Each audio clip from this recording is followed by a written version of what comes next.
Ano ang isang machine? Teka, bakit ka nakangiti? Ang totoo, sir, pangarap ko maging engineer mula pa nung bata ako. Masaya lang ako dahil sa wakas nandito na ako ngayon. Hindi mo kailangan magsaya. Sige, ano ang machine? Ipaliwanag mo. Ang machine ay nakakabawas sa trabaho ng mga tao. Pwede mo bang i-detalye? Sir, pinapadali nito ang trabaho ng mga tao at para makatipid sa oras, yun ang machine. Kapag mainit, isang pindot lang, may hangin ang fan. Machine yan. Para makausap ang kaibigang nasa malayo, telepono. Machine din yun. Mag-compute ng milyon ng segundo lang, calculator. Machine din. Sir, halos napapaligiran tayo ng mga machine. Ang dulo ng pen, o zipper ng pantalon, machine din. Pwedeng itaas, pwedeng ibaba, taas baba, taas baba. Definition ang gusto ko marinig. Sir, sinabi ko na, di ba? Yun ba ang ilalagay ko sa exam? Na ang machine, taas baba, taas baba, taas baba. Sino ba? Ikaw.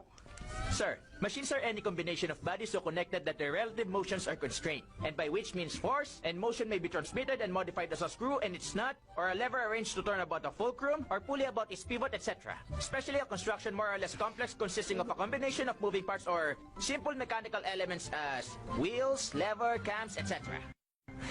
Mahusay. Pero sir, yun din naman ang sinabi ko Mas simpleng paliwanag nga lang. Kung simpleng salita ang alam mo, doon ka dapat sa kursong Arts and Commerce, hindi dito. Pero sir, makahulugan din naman yung sinabi ko Anong punto kung susundan lang natin yung nakalagay sa libro? Ibig sabihin, matalino ka pa sa libro? Textbook definition ang dapat dito. Kung gusto mo makapasa sa klasiko, yun ang dapat mong gawin. Pero sir, maraming ibig sabihin ng text. Labas! Po? Bakit? Sa madaling salita, labas!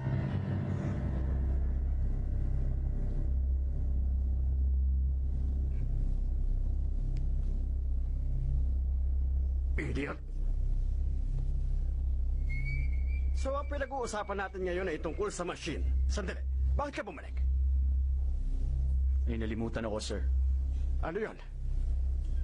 Instruments that record, analyze, summarize, organize, debate, and explain information that are illustrated, non-illustrated, hardbound, paperback, jacketed, non-jacketed, with forward, introduction, table of contents, index that's intended for the enlightenment, understanding, enrichment, enhancement, and education of the human brain, the sensory root of vision, sometimes touch. Anong ibig mo sabihin sa mga sinabi mo? Simple lang, sir. Libro. Nalimutan kong libro ko. Pwede mo namang sabihin na simple Sinubukan ko kanina, sir. Pero ayaw nyo na simple, di ba?